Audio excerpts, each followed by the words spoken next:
And he came back playing the riff at a point where I didn't expect it to happen. 4 notes, and I'd go, It's instantly recognizable, and yet it doesn't sound like anything else. One of the classic rock riffs ever, really, isn't it? Guitar riffs. A lot of guitarists play it as, but it's actually, it's more that kind of thing. Da, da, da, bang, bang, polizzi, polizzi. We knew they were coming to close everything down. Without the riff, it would be nothing. It made it impossible to get out of your head. That's genius. That's a genius riff. Well, I called it the Dan Dan song. I don't know where guitarists find these riffs from, actually. And I found that I had it in my head how to play it. It was completely different to the way. He was a guitarist who just would never tread, it seemed, the same road twice. It's not easy to write, especially a simple riff. It's easy to write a complicated piece of music, yeah. A simple, totally memorable. The more I talk about it, the more I listen to it, the more I play it on stage, I can see the power it has. Think what would my life have been like without that?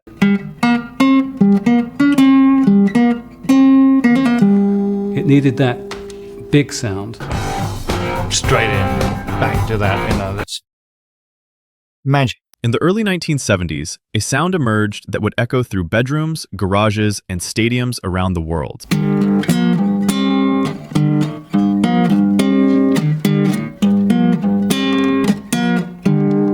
Four notes: slow, heavy, unmistakable. And they would kind of look down their noses like, well, it's just 4 notes. And I'd go, But then I'd mention the Beethoven thing.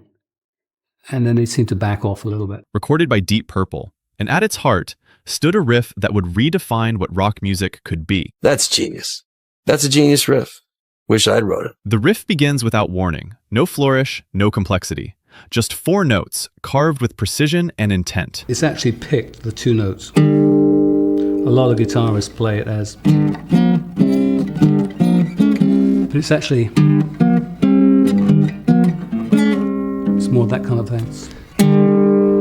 I don't think it would have had the same effect had it been played.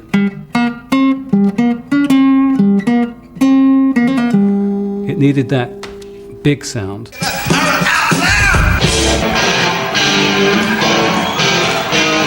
Its strength lies not in speed or technical excess, but in restraint. Each note lands with authority, creating a sense of tension and inevitability. It speaks to something primal, something instinctive. This simplicity is its weapon. It was a case of keeping it incredibly simple. I remember Pete Townsend saying to me, you've got to keep things simple and take the audience with you. And that was very profound. Somebody said that music, has many different colors. And one of those colors is silence, simplicity, the quiet parts, the easy parts, the parts you can immediately grasp onto and wonder why you didn't write it yourself. Anyone can recognize it within seconds. Anyone can feel it. And that is where its true power lives. Direct, raw, and unapologetically bold. It captures the rebellious heartbeat of rock and roll in its purest form. It's instantly recognizable, and yet it doesn't sound like anything else. This is what gives it its strength. Like you talk about Beethoven, da da da da. It's so simple and yet immediate. One of the classic rock riffs ever, really, isn't it? Guitar riffs. Well, the first time I heard Smoke on the Water, of course, from Machine Head, it was one of those riffs that hit you right away. It's a bit like Sunshine of Your Love by Cream, or A Whole Lot of Love by Led Zeppelin. It was just, I don't know where guitarists find these riffs from, actually. Released in 1972, the riff quickly escaped the boundaries of the song itself. It became a global initiation rite. For countless aspiring guitarists, learning this riff was the first step into rock music. A doorway into louder dreams. Every guitar player dreams of doing with its creators. Every kid who ever picked up a guitar can go ding, ding, ding. The funny thing is they all do it different. That's the nice thing. And I found that I had it in my head how to play it. It was completely different to the way Ritchie plays it. It's the way Ritchie plays the riff. It's not the way that 2 generations of kids have played it in the guitar shop, and driven people mad, to the point where in some shops in London it says, if you're trying out a guitar, please don't play Smoke on the Water,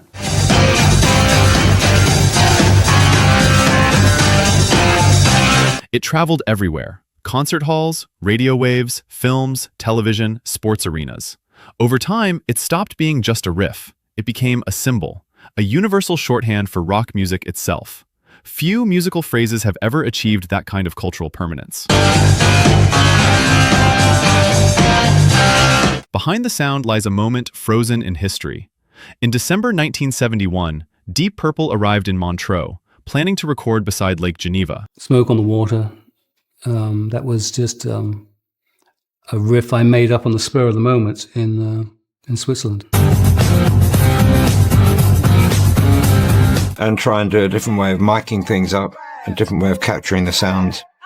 And so this all came together with the idea of going to Montreux. And the reason we were going to Montreux looking for venues was because Claude Nobbs, who is Mr. Montreux, was Mr. Montreux, bless him, came up with the idea of using the casino. The casino at Montreux was a regular gig on the circuit. Took all the equipment, took the Rolling Stones mobile, and there was the casino. We parked everything outside and decided not to put the equipment in because Frank Zappa had a concert. We weren't actually trying to capture it as a track. We were trying to get a sound balance for Martin Birch in the recording truck. We also acquired the Rolling Stones mobile studio. Mobile studios were being used more and more in those days to record live shows because they could get in and do a really good quality recording. Who was in charge of it said, yeah, there's a period of relative inactivity, about 3 weeks. You can use that. But fate intervened. A fire broke out at the Montreux Casino during a Frank Zappa concert. Frank Zappa and the Mothers were the last show of the season, sending flames into the night sky. And so the show started. Then this guy came in over my right shoulder. I was sitting in the aisle, boom, boom, and 2 flares went up like Roman candles and hit the wooden trunking at the top of the season. So that's how we got there, and that's how it all kicked off. The fire put paid to all our plans of recording in a venue. So Claude Nobbs actually was great. His whole career was going up in flames, and yet he was concerned with us. Smoke drifted across the water.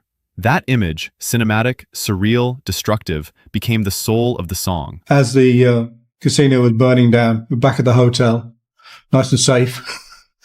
And the downdraft from the hills above Montreux, as the smoke was going up, the wind pushed it down, and it was going across the lake. So the smoke appeared to float across the lake, like a little very low, dirty fog. When we got back to the hotel, there was we looked out of the window. I think we all had stiff branders or something. We looked out of the window and you could actually see the smoke from the casino coming across the lake, this big billowing cloud coming across the lake, hence the title Smoke on the Water. The boys came up with that. Claude, with enormous selflessness, said, don't worry, I'll help you find somewhere else to record. Where? Anyway, so there was this amazing Victorian glass-walled pavilion in some gardens, some lovely lakeside gardens. And with enormous disregard for anyone who might live within, 10 or 12 miles of it, we set up in there, and it was a very ill-chosen place, but it was a stopgap. Within 2 days, he'd found us somewhere else to record, which is in the pavilion, Le Pavilion. It's a small theatre, wasn't far away from the casino. Luckily, we still had all our equipment, because Frank Zappa lost all his equipment in the fire. We set up and spent the afternoon, plugging mics in and wires trailing everywhere. The riff carries that moment within it: danger, chaos, and survival. It doesn't just sound heavy, it means something. The word Smoke on the Water, which came out of a dream I had a couple of days after the fire, well, let's write the song about this adventure that we've just been on. By the time we got round, I think, to recording Smoke on the Water, the police were there. We did Smoke on the Water. It was just Ian and myself, Pacey and myself. I said, what rhythm haven't we played? And he went, he laid that down. So I just went, that's where we were. You know. The next minute, the police were knocking at the door because we were making so much racket. And we knew it was the police.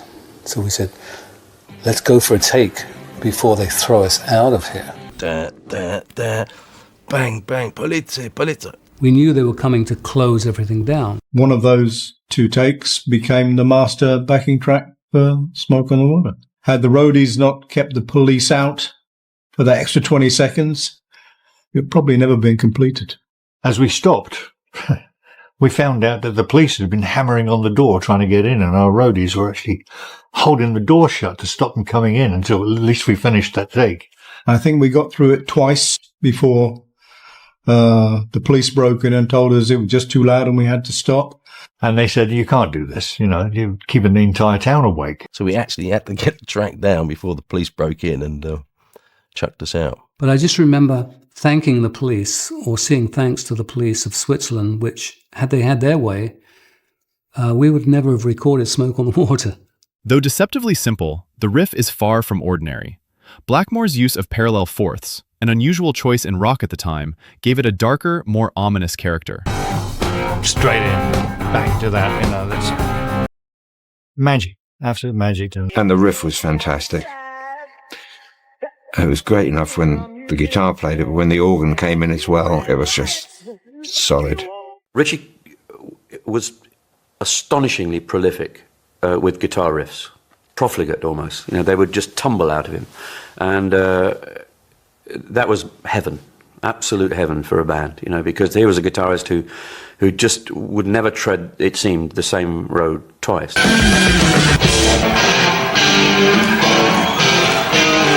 His tone, sharp and biting, was sculpted with precision, often through a Fender Stratocaster pushed just hard enough to growl.